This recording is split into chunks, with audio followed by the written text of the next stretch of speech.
সূরা কাসাস 15 থেকে 16 নম্বর আয়াতে মুসা আলাইহিস সালামের ঘটনাকে আল্লাহ তাআলা উল্লেখ করছেন।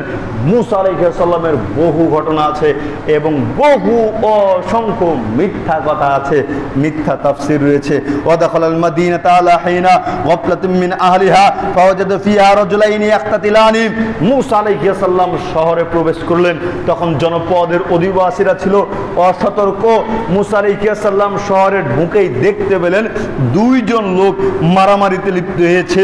হাযা মিন শিয়াতিহি ওয়া হাযা মিন আদুবিহি। একজন ব্যক্তি মুসা আলাইহিস সালামের দলের, আরেকজন ব্যক্তি তার শত্রু দলের। এই দুইজন ব্যক্তি মারামারিতে লিপ্ত হয়েছে।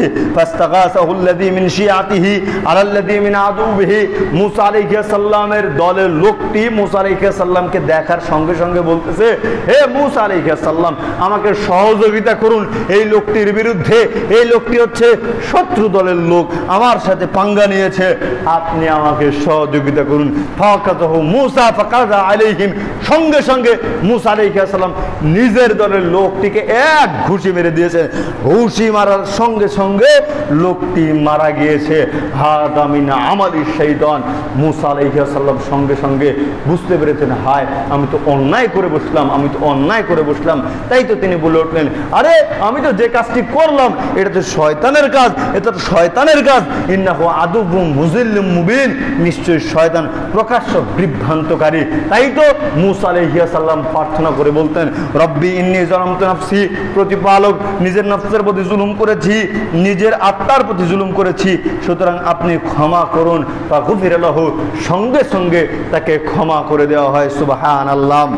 পাপ যতই বেশি হোক না কেন নিরাশ হওয়ার কোনো কিছু নেই, নিরাশ হওয়ার কোনো কিছু নেই। সহিহ বুখারী 2661 নম্বর হাদিস।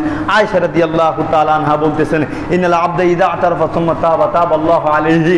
আল্লাহর নবী বলতেছেন, মানুষ যখন পাপ করে, মানুষ পাপ করলো, পাপ করার পরে যদি ভুল বুঝতে পারে, পাপটা স্বীকার করে, অনুতপ্ত হয়, আল্লাহ তাআলার নিকটে ক্ষমা চায়, তবে আল্লাহ সুবহানাহু ওয়া তাআলা সঙ্গে সঙ্গে তার অপরাধকে মোচন করে দেয়। সুবহানাল্লাহ। সুতরাং আমাদের সবারই উচিত প্রত্যেকটা সময় তওবা করা, ক্ষমা প্রার্থনা করা। বিপদ হয়েছে আল্লাহর নিকটে চাইবেন, সন্তান হচ্ছে না আল্লাহর নিকটে